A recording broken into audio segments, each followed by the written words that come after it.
Yes. How far will you go? Go.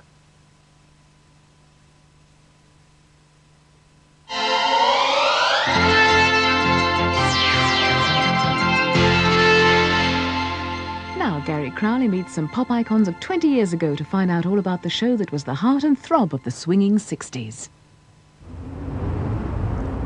We're in the Kingsway in London, just off the Strand. Now the building behind me is a government building and it keeps records of births, deaths and marriages going right back to 1837. But 20 years ago, these were television studios and they had different records in mind when the building gave birth to this.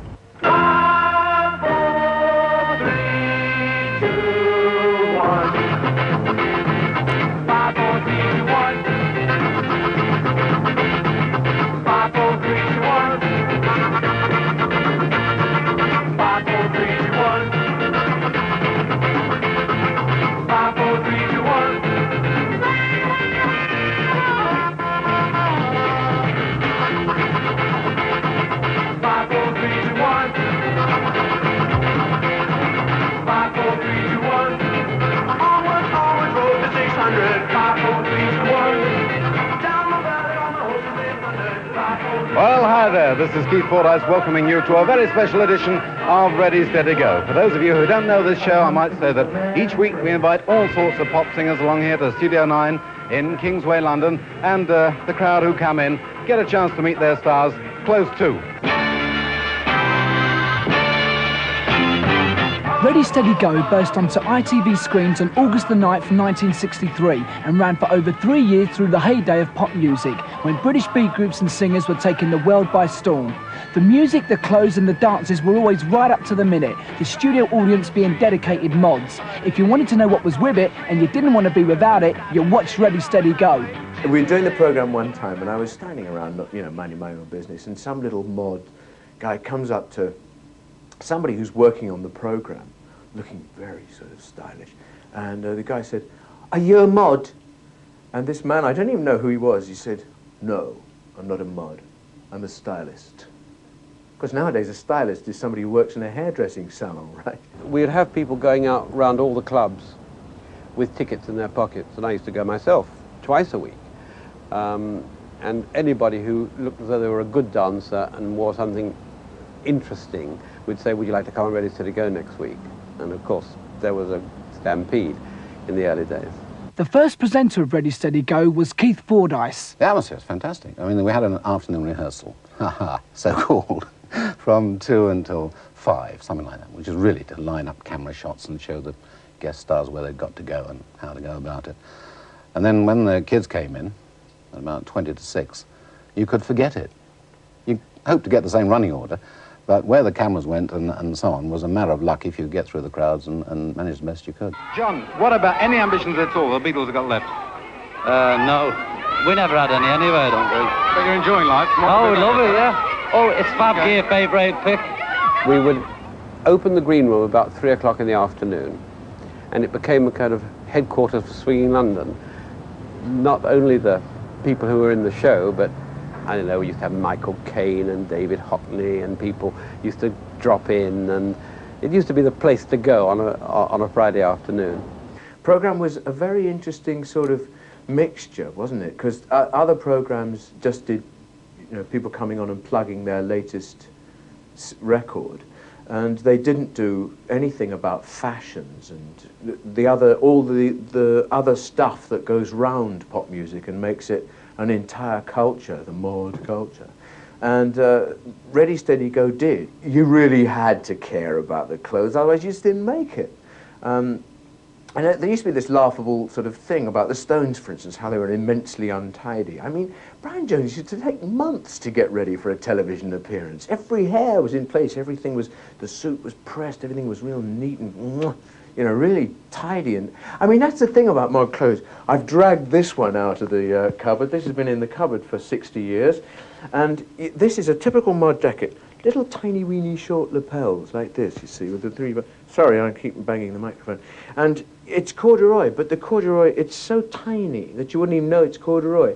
The little collars had to be buttoned down or else tabbed underneath. The ties had to have little neat knots. little straight, knitted ones, you know. I mean, everything was so neat, the little haircuts. You can remember the small faces. Eric Clapton at the time, I mean, Eric was a very sort of trendy guy as far as clothes were concerned. He was playing with the Yardbirds. And he was only mod that I really knew. And everything was so precise with the way that even Eric's jeans, you know, that he wore every day, they were just really dead neat. And that was what mods were like. The show's other main presenter was Cathy McGowan, the quintessential mod girl. Her favourite words were super, smashing and fantastic. When she interviewed her favourite stars, she often looked nervous and lost for words, but her very naturalness was what the fans loved. I advertised for a teenage researcher, and we had about 50 people who looked possible from their photographs and their resumes they sent about themselves. And Cathy was one of them, and we spent all day trying them in front of the camera. And we were down then to 3 people, 3 girls. And I said, now, it'll be one of you 3, but what I want to do is for you to interview each other, but I want you each to take what you think is the most important thing for a teenager. And one girl said sex, and one girl said music, and Cathy said clothes. Cathy joined Ready Steady Go after we'd been doing about 8 weeks. And Cathy came in with a young fellow called Michael Aldred as well. And the 2 of them joined us. Cathy was a lovely girl to work with, no trouble at all. She looked upon me as a bit of a sort of father figure, I think. And we used to tease each other, and it went fine. 1, 2, 3, 4. 1, 2, 3, 4. 1, 2, 3, 4. Isn't it? Isn't it? 1, 2, 3, 4, and back. That's it. She's better than I thought she was. Cathy was amazingly natural. I know she's knocked, and she was knocked every week, but she had a spontaneity and an honesty and a straightforwardness, and it's terribly difficult on camera. You must know yourself how hard it is to be really yourself and not act a part. And Cathy wasn't acting, she was really herself all the way through. And she came over as a real person, and that's really what the show was about real people and a way of life. Together nearly every single day singing. Can you remember the first time that Manfred Mann actually appeared? Because you actually wrote the first theme tune as well, didn't you? How did that come about? That's right. We were approached by Rediffusion Television, who told us that they were doing this new pop programme. It was going to be on sort of early Friday evenings, and they said, look, you guys are quite good at writing sort of rather trendy instrumentals, which was sort of, I guess, I thought it was a bit daring of them to ask us, because we'd only had 2 records, neither of which was a hit. But anyway, they did, and we wrote this thing, because they said, make it something with a countdown. So, all right, 5, 4, 3, 2, 1, and we wrote this song, going along in the van.